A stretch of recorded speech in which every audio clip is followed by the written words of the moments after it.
ఓం శ్రీ మాత్రే నమః. ఛానల్లోకి స్వాగతం అండి. మిథున రాశి వారికి అదృష్ట సమయం వచ్చేసింది. ఎంతో కాలంగా మీరు ఎదురు చూస్తున్న 8 శుభవార్తలు వినబోతున్నారు. ఏప్రిల్ 12వ తేదీ పౌర్ణమి తర్వాత ఈ శుభవార్తలు మీ జీవితంలో ఆనందాన్ని తీసుకువస్తాయి.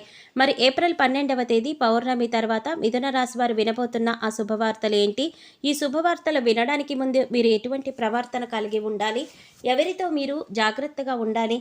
అలాగే ఏ దేవతారాధన చేయాలి అనే అంశాలతో పాటుగా మిథున రాశి వారి గురించి కొన్ని ఆసక్తికరమైన విషయాలను ఈ వీడియోలో మనం వివరంగా తెలుసుకుందాం. కానీ అంతకంటే ముందుగా మీరు కనుక మన ఛానల్ ఇప్పటి వరకు సబ్స్క్రైబ్ చేసుకోకపోతే సబ్స్క్రైబ్ చేసుకొని పక్కనే వచ్చిన బెల్ ఐకాన్ నొక్కి ఆల్ సెలెక్ట్ చేసుకుంటే మేము ఇలాంటి వీడియోస్ అప్లోడ్ చేయగానే ముందుగా మీకు నోటిఫికేషన్ వస్తుంది. వీడియో నచ్చితే లైక్ చేసి మీ ఫ్రెండ్స్ అండ్ ఫ్యామిలీ మెంబర్స్లో మిథున రాశి వారు ఎవరైనా ఉంటే వారితో మర్చిపోకుండా ఈ వీడియోని షేర్ చేసుకోండి. అలాగే ఈ వీడియోని ఎక్కడా కూడా స్కిప్ చేయకుండా చివరి వరకు చూస్తేనే మేమేం చెప్తున్నామో మీకు పూర్తిగా అర్థమవుతుంది. ఇక వివరాల్లోకి వెళ్ళిపోతే మిగిలిన రాశులన్నింటికంటే కూడా మిథున రాశి వారు చాలా ప్రత్యేకమైన వారుగా జ్యోతిష శాస్త్రంలో చెప్పబడి ఉంది.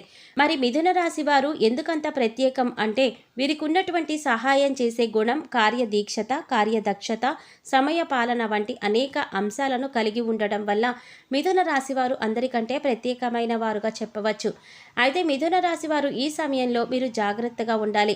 ఈ సమయంలో మీరు చేయవలసిన పని ఏంటంటే ముఖ్యంగా మీరు ఎటువంటి పరిస్థితుల్లోనైనా మౌనంగా ఉండడానికి ప్రయత్నించాలి. ఇలా కనుక మీరు కొద్దిగా ఓర్పు పట్టి మౌనంగా ఉన్నట్లయితే ఇప్పటిదాకా మీరు ఎవరు వినని 10 శుభవార్తలైతే వింటారు. ఎలా అని చెప్పడంలో ఎలాంటి సందేహం కూడా లేదు.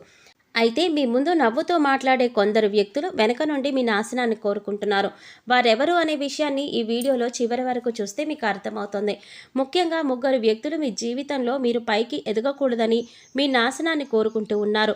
ఆ 3 వ్యక్తులలో 2 స్త్రీలు, 1 పురుషుడు మీ శత్రువులతో చేరి మీ శత్రువులకి అనుకూలంగా ప్రవర్తిస్తూ మీ నాశనాన్ని కోరుకుంటున్నారు.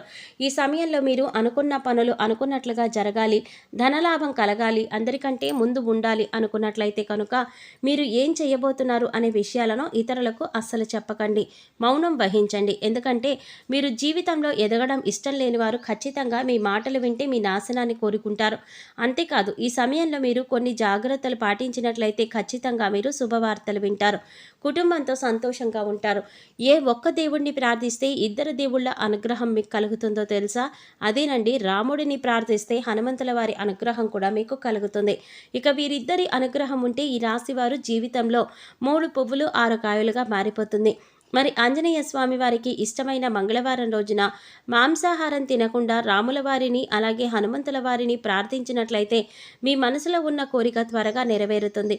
అంతేకాదు ఇలా చేయటం వల్ల రాముల వారి అలాగే హనుమంతుల వారి అనుగ్రహం కూడా మీపై పరిపూర్ణంగా ఉంటుంది అని చెప్పడంలో ఎలాంటి సందేహం లేదు.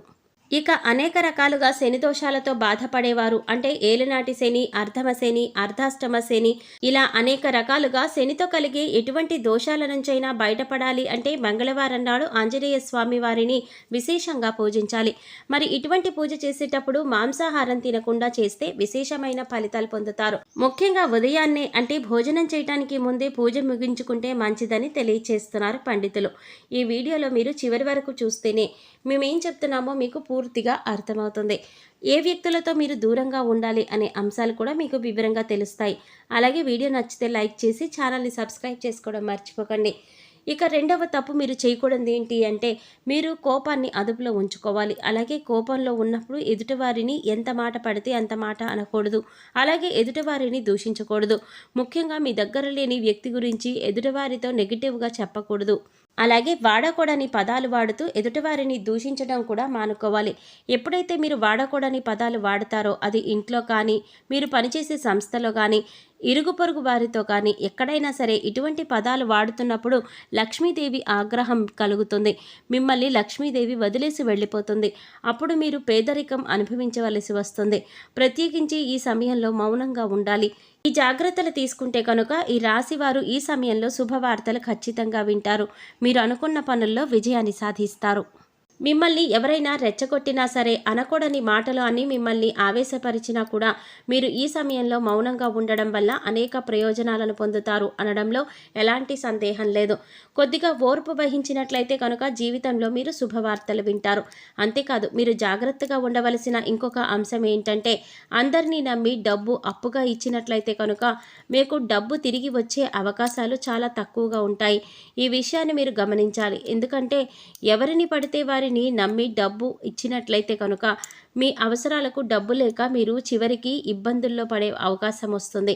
మనకి ఉన్నంతలో దానం చేయటం, హెల్ప్ చేయటం తప్పు కాదు. కాకపోతే మనం చేయలేని సహాయాన్ని కూడా మీరు భుజాల మీద వేసుకొని చేయటం వల్ల మీరు చిక్కుల్లో పడే అవకాశం ఉంటుంది. ఈ విషయాన్ని మీరు గమనించాలి. ఇక ఆర్ అనే అక్షరంతో పేరు మొదలయ్యేవారు ఎవరైతే ఉన్నారో అటువంటి వ్యక్తుల వల్ల మీ జీవితంలో కష్టాలు అధికంగా వస్తాయి. కాబట్టి అటువంటి వ్యక్తులు ఎవరో మీరు పరిశీలించి ఆ వ్యక్తులకు మీరు దూరంగా ఉండడం మంచిది. అలాగే కష్టాలలో ఉన్న వారికి మీకు వీలైనంత సహాయం చేయటం వల్ల మీరు అదృష్టాన్ని పొందవచ్చు. అంతేకాదు, ఈ రాశి వారు ఎవరినైనా మంచి పొజిషన్కి తీసుకువెళ్ళాలి అనుకుంటే అలా చేసే శక్తి ఈ రాశి వారికి ఉంటుంది. వీరికి ఉన్న పలుకుబడిని ఉపయోగించి వీరికి కావలసిన వాళ్ళని అందలం ఎక్కించగలుగుతారు. మీరు ఎవరిని కూడా గుడ్డిగా నమ్మకూడదు. మీకు ఏదైనా కష్టం వచ్చినా ఎదుటివారితో చెప్పడం కంటే కూడా ఆ దేవుడి వద్ద చెప్పుకోవడం అనేది చాలా మంచిది. అంతేకాదు, ఒక రకంగా దేవుడి దగ్గర చెప్పుకోవడం వల్ల మీ కష్టాలు దేవుడు విని వెంటనే తీరుస్తాడు. ఎందుకంటే ఈ సమయంలో మీకు దైవబలం కూడా అండగా ఉంది. ఇక మీలో ఉండే నెగిటివ్ ఎనర్జీ కారణంగా, అంటే నేను చేసే పనిలో విజయం సాధిస్తానా లేదా, నేను ఈ పనిని కరెక్ట్గా చేస్తున్నానా లేదా అనే ఆలోచనతో ఉండడం వల్ల మీరు చేసే పనిలో పొరపాటు జరిగే అవకాశం ఉంటుంది. అందువల్ల ఎటువంటి నెగిటివ్ ఆలోచన లేకుండా దేవుడిని నమ్మి దైవం మీద భారం వేసి మీరు పని చేసినట్లయితే ఖచ్చితంగా మీరు విజయం సాధిస్తారు. అలాగే పని ప్రారంభించే ముందు దేవుడిని తలుచుకోవడం మాత్రం మర్చిపోకండి.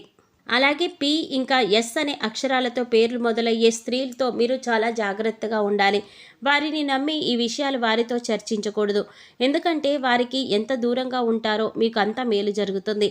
అలాగే ఆర్ అనే అక్షరంతో పేరు మొదలయ్యే మగవారితో కూడా మీరు ఈ రాశివారు చాలా దూరంగా ఉండాలి. ఎందుకంటే ఈ ఇద్దరు స్త్రీలు ఇంకా పురుషుడు మీ నాశనాన్ని కోరుకునే వారిలో ఉండే అవకాశం ఉంటుంది. ముందు చెప్పుకున్న విధంగా ఈ అక్షరాలతో పేర్లు మొదలయ్యే ఇద్దరు స్త్రీలు అలాగే ఒక పురుషుడితో మీరు చాలా జాగ్రత్తగా ఉంటే మీ జీవితంలో మీరు ముందుకు వెళతారు. అలాగే మరిన్ని యోగవంతమైన ఫలితాలను పొందటానికి ఈ సమయంలో మీరు చేసుకోవలసిన దేవతారాధన చూసుకున్నట్లయితే గురువారం నాడు దత్తాత్రేయ, దక్షిణామూర్తి వంటి గురుస్వరూపాల ఆలయాల దర్శించుకోవడం వల్ల మేలు జరుగుతుంది. మాస శివరాత్రి రోజున శివుడికి అభిషేకం చేయించుకోండి. అలాగే సోమవారం నాడు శివుడికి విశేషంగా పూజ చేసుకున్నట్లయితే జీవితంలో ఉన్నతి పొందుతారు. సో చూసారు కదండి, మిథున రాశి వారు ఈ సమయంలో ఏ విషయాల్లో జాగ్రత్తలు తీసుకోవాలి, అలాగే ఏప్రిల్ 12 పౌర్ణమి తర్వాత మీరు ఎటువంటి శుభవార్తలు వినబోతున్నారు, అలాగే ఈ సమయంలో మీరు ఏ వ్యక్తితో జాగ్రత్తగా ఉండాలి అనే అంశాలతో పాటుగా ఈ సమయంలో మీరు చేసుకోవాల్సిన దేవతారాధన అలాగే పాటించవలసిన పరిహారాల గురించి ఈ వీడియోలో మనం వివరంగా తెలుసుకున్నాం కదా. ఈ వీడియో మీకు నచ్చినట్లయితే లైక్ చేసి మీ ఫ్రెండ్స్ అండ్ ఫ్యామిలీ మెంబర్స్లో మిథున రాశి వారు ఎవరైనా ఉంటే వారితో మర్చిపోకుండా ఈ వీడియోని షేర్ చేసుకోండి.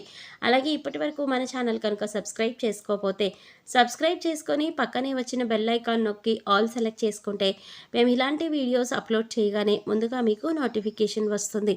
మరో చక్కటి వీడియోతో మళ్ళీ కలుద్దామండి. ఓం శ్రీ మాత్రే నమః.